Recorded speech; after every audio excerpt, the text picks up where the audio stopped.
One day, a man decided he had a great idea. He invented something called a widget. The widget was a marvelous device. It could do just about anything, entertain a person for hours, and lasted forever. The man opened up a small shop and sold his widgets to his friends and neighbors and became quite successful at it. As business grew, so did the man's company, and eventually he hired a few people to make those widgets for him. One day, he got a visit from the government. They said now he was making so much money and hiring a lot of people he had to pay more taxes. The man had no problem with that, but the government gave him such a complex book of rules, the widget maker had to hire expensive experts to do his taxes for him. The experts explained to him that the new government rules had a lot of loopholes, and using those loopholes, he could pay even less taxes than before.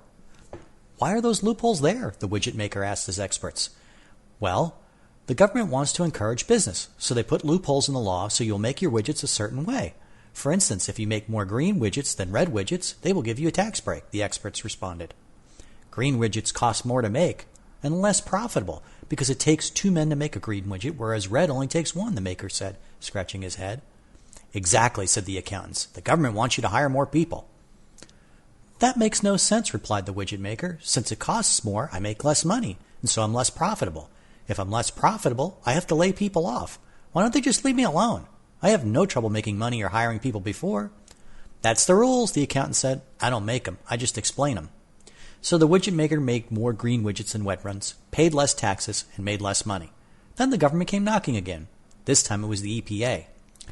Mr. Widget Maker, the dye you use to make green widgets is damaging the rivers and streams, whereas the red dye is much safer.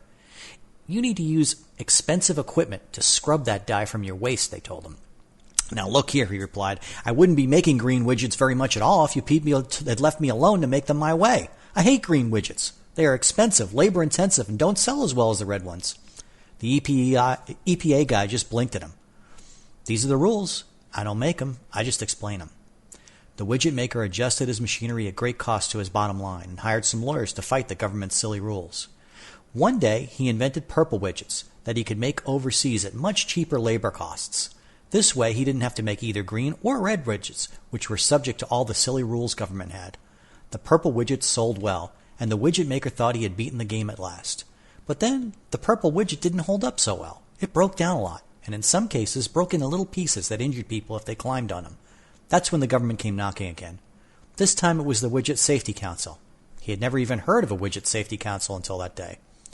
Those purple widgets are unsafe. You have to put labels on them telling people not to use them as ladders, the rep told him. The widget maker got angry again.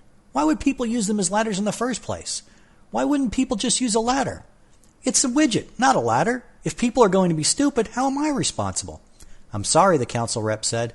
I don't make the rules, I just explain them. So the widget maker had expensive labels made up for all of his widgets.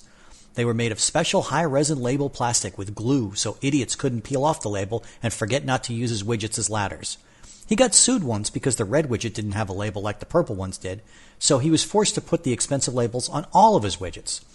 People still fell off the widgets using them as ladders as much as before, but now at least he wouldn't get sued or have the government knocking at his door. Or so he thought. The government once again showed up at his door. They told him he wasn't making enough money, and since everyone relied on widgets, it was too important that he stay in business. The widget maker agreed he wasn't making much money, but he said to them he would probably just declare bankruptcy, sell off his inventory, and repay his investors.